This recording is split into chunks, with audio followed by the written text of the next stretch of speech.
Long ago, the warriors of the Celestial Empire developed a martial art to protect themselves. Over time, it evolved from a means of self-defense into a lifestyle. Now it is a complex system that includes methods of nutrition, breathing, spiritual development, and much more. Warriors passed on their knowledge to the next generations through special writings and sacred books, which over time began to resemble a full-fledged teaching. Compared to ordinary people, those who mastered the art of war, who were called Murim, had simply incredible powers. One day, young students united, wanting to quickly gain more power and knowledge that their elders possessed. They did not want to share them ahead of time, and as a result, the Murim society was split into traitors and loyalists. Unable to defeat each other, a precarious balance was maintained between them for a very long time, until a completely different, third force appeared. They were called magicians, and their teachings were called magic. This is the story of someone who wanted to overthrow the Lord of Magic and become the new Lord himself. This is the story of Prince Ash. The protagonist woke up. He abruptly got out of bed, remembering everything. Ash looked at his palms and was surprised that he was alive, because he remembered that a sword had definitely been stuck into his stomach.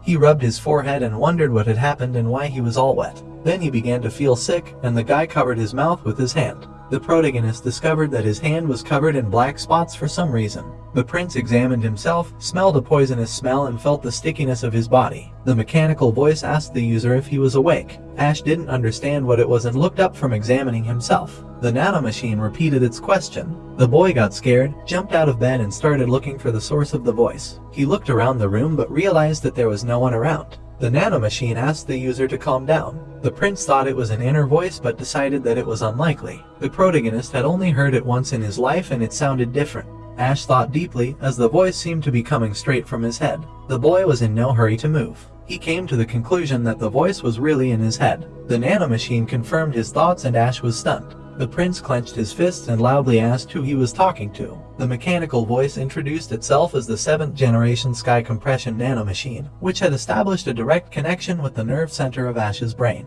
The protagonist closed his eyes and exclaimed that he did not understand what he was talking about. He asked to be told normally who he was. The guy, standing with his back to the open window, listened as the mechanical voice repeated that he was a 7th generation machine. The prince thought he called himself a nano spirit. He frowned when he realized that if it was a spirit, then it was the kind of creature that could be obtained by comprehending the magical sacred fire. The protagonist fell to all fours. He raised his head and asked if he was really talking to a spirit. The nanomachine remained silent. The man met the white advisor and invited him to follow him. The advisor, Old Man Wise, asked if this was really an attempt at a secret assassination. James, who was walking next to him, confirmed this idea. James tensed up, clenched his teeth, and noted that this was far from the first case in recent times. He added that, however, until yesterday, their enemies did not dare to speak so openly. Wise put his hand to his beard and guessed that since they had decided on such audacity, they were most likely from a magical organization in the north. He concluded that the Lord's decision to leave them alive was fatal after all. The two of them walked on. James said that it was obvious that someone had helped young Master Ash, but it was impossible to determine who exactly. The white advisor was surprised, as he thought that with his status he could try to guess. Sweat appeared on James's face from thinking about it. Yesterday he had been shocked. What he saw then was indescribably horrible. On the cold ground before him lay pieces of bodies torn in half, scattered in different directions. James discovered that only one of the attackers was lucky to be unharmed. The knife that the man had given the young master was sticking out of his neck. Suddenly, James heard someone breathing. Not far from him lay a body almost completely covered in blood. It was Prince Ash. But when the man examined his body, something surprised him. Weiss touched his beard and assumed that there were no wounds on him. James said that was true. On the way, he said that the protagonist's breathing was even, as if he was sleeping, and that his clothes had obvious traces of a sword strike, but the body itself was clean, without a single scratch. The white advisor closed his eyes and wondered who had helped the prince, considering that the heads of the other factions would not participate in such a minor skirmish. James thought so too. He was carrying a small bag in his hand. Weiss laughed and admitted that it was very curious. He decided to look at the young gentleman himself first. Meanwhile, Ash was kneeling in his room, asking an inner voice if it had saved him. The nanomachine replied that if he was talking about the enemies who threatened him then, the answer would be negative. He, however, noted that he had restored his body, preventing a fatal outcome. The prince did not quite understand what lethal outcome meant. The nanomachine was silent for a moment, and then said that the user's head should contain information about this. However, the boy became even sadder since he did not know the meaning of the word user. The mechanical voice announced that it was searching for a more suitable word for this era. After some time, the nanomachine clarified that he was not the creature that the master called a spirit.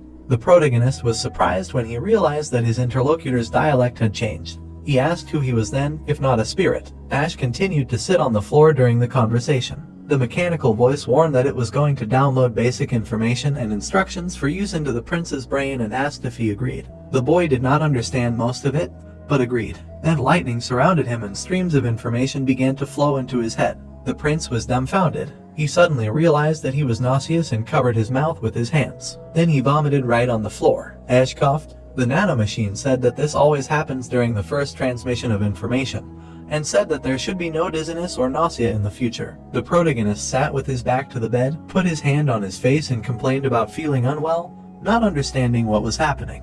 He opened one eye and addressed the nanomachine, which immediately responded to the master's call. Ash looked at the black spots on his hand and asked if this meant that there was currently a huge number of very small mechanisms in his body. The voice confirmed this and clarified that at the moment almost 6.5 trillion nanomachines were evenly distributed in the prince's body. Ash mentally exhaled, since he could not understand what it was, since he was neither a person nor a spirit. The guy, sitting facing the door of the room, asked if the nanomachine could accidentally leave his body if he wanted. The mechanical voice referred to the transmitted information and said that its program included the ability to completely leave the master's body only in the event of his final death. Ash sat in the lotus position. He concluded that this was the mysterious stranger who had dealt with those northern mages, who had put that very nanomachine into his body. The protagonist looked at the floor, not understanding why this had happened to him. He wanted to ask who had put the nanomachine into his body, but he didn't have time. James knocked on the young gentleman's door and announced that the white advisor had arrived. The guy jumped up in surprise and asked what was now inside him to sit quietly for a while. He understood that if someone saw him talking to some mechanism in his head, they would definitely decide that he had gone crazy. Ash lay back down in bed. The nanomachine said that it could communicate with the master through thoughts simply by reading brain waves. The protagonist whispered that he understood everything and asked the mechanism to be silent. It said that it was temporarily switching to sleep mode. James walked inside with Weiss and noticed that the young master seemed to be still awake, so they should be careful. However, he didn't have time to finish his thought and rushed to the protagonist's bed, finding that he had woken up. James was very worried about the boy and asked if he was okay. Then he winced and covered his face with his hand. The man smelled a terrible smell and asked what it was. Ash realized that he had completely forgotten about it. The white advisor scratched his beard. He was interested. Weiss approached the young master's bed and asked if he remembered the old man. The prince confirmed and noted that he could not afford to forget the white advisor who had answered the call and come to treat his mother. Weiss extended his hand and asked to let him measure the protagonist's heartbeat. The boy became worried about it. The old man assured him that it was nothing serious and urged him to give him his hand. Ash offered his hand with clear black marks, and the white advisor began to feel the pulse. Weiss was shocked. He said it was simply amazing. James became agitated and shouted out a question about what the old man was talking about. He began to think the worst, that the young master had some kind of illness. Weiss let go of Ash's hand and noticed that it was just the opposite.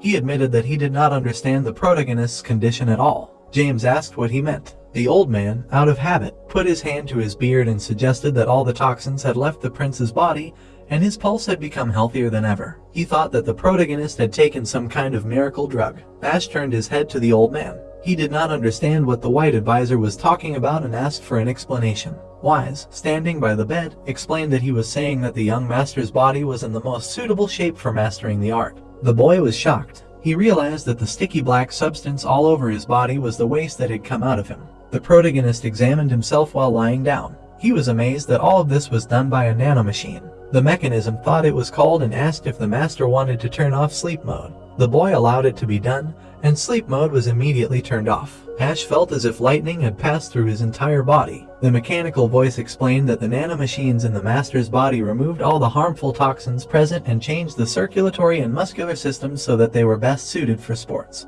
The prince swallowed, still not understanding what he was dealing with. He raised an eyebrow doubtfully and mentally asked the mechanism if he was sure he was not a spirit. It answered the master that he was not a spirit, but a nanomachine. So, friends, this chapter comes to an end. What will happen next? We'll uncover it in the next chapter. Don't forget to rate this chapter out of 10 in the comments. We'll see you in the next video. Until then, take care and goodbye. Don't forget to like the video and subscribe to the channel.